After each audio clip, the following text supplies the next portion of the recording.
Hey brothers and sisters, Steve Monette here with another video in my Bible Prophecy Bites series where we look at Bible scripture, history, and current events that all point to the soon return of Jesus the Christ. Okay, so today I want to continue talking briefly about the decision by President Trump to pull out all of US-based troops out of Syria and talk about the subsequent ramifications of that decision over the last 24 hours. Well, as you know, I posted a video about 48 hours ago where I had indicated that this move would likely embolden and strengthen the Gog-Magog alliance.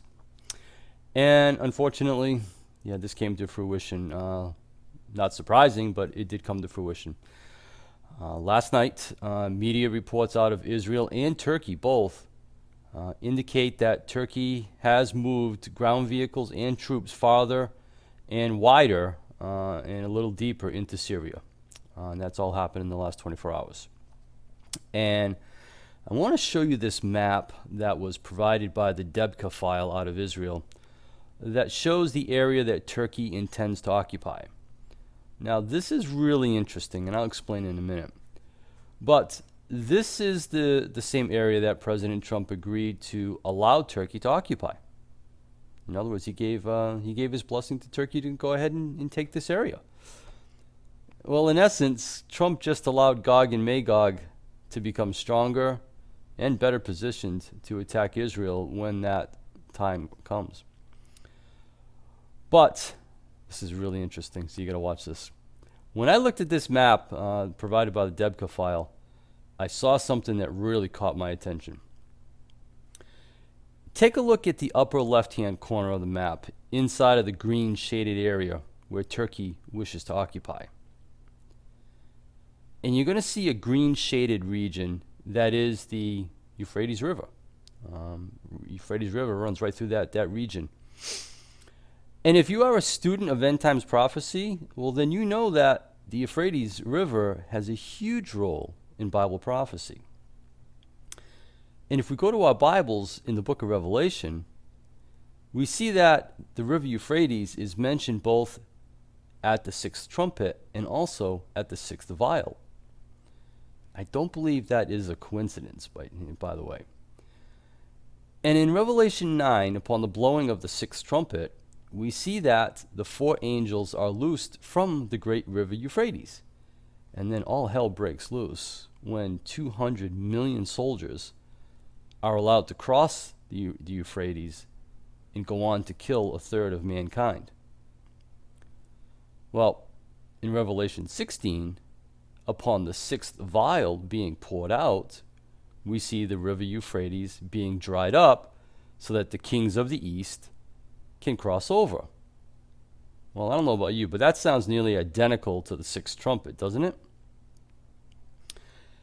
So you can see that whoever controls the flow of water on the river Euphrates may very well control Bible prophecy. And Turkey already owns one dam on the Euphrates, and it's located within the confines of Turkey's borders. And that dam is called the Atak Dam. And I'm not sure if I'm pronouncing that right, so my apologies if I am not. But there's also another dam located in Syria in the very same region that Turkey wants to occupy.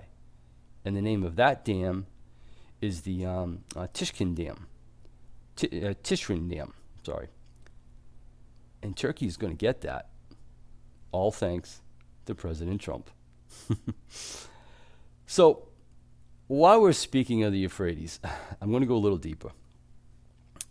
I want to show you how the Battle of Gog and Magog, the Battle of Armageddon, the Euphrates River, and Trump's recent decision to pull the troops out of Syria are actually all connected.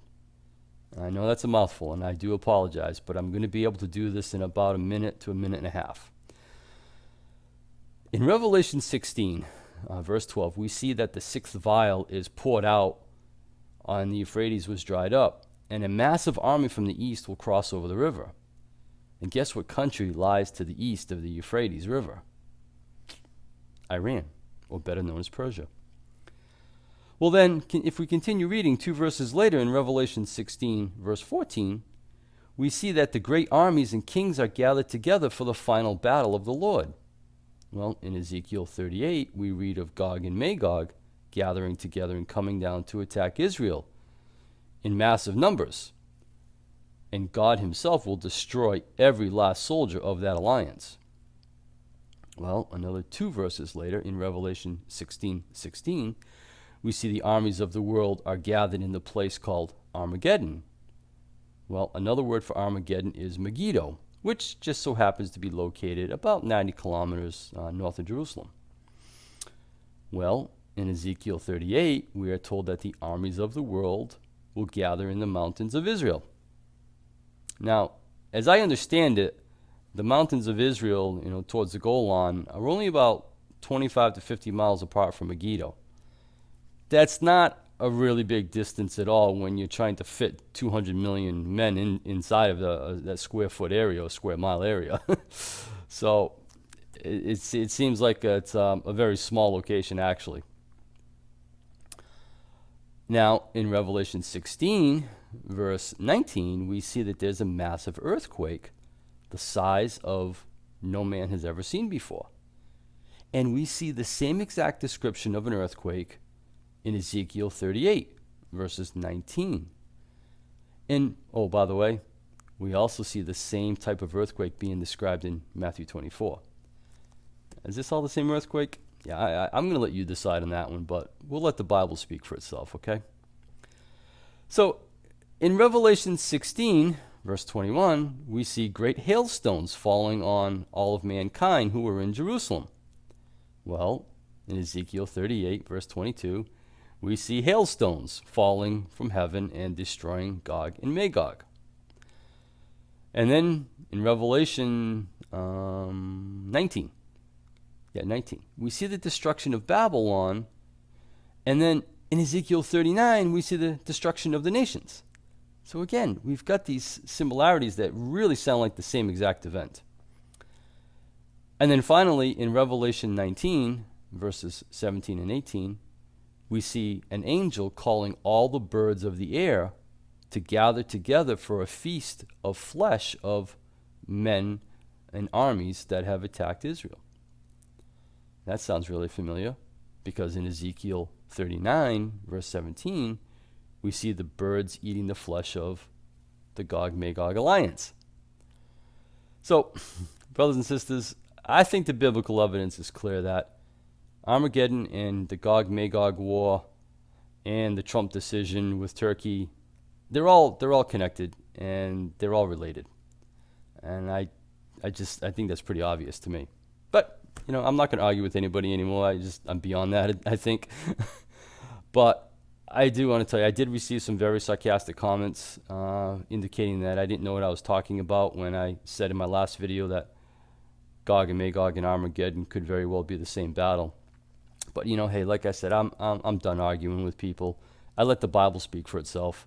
If you want to think that it's separate events, go right ahead.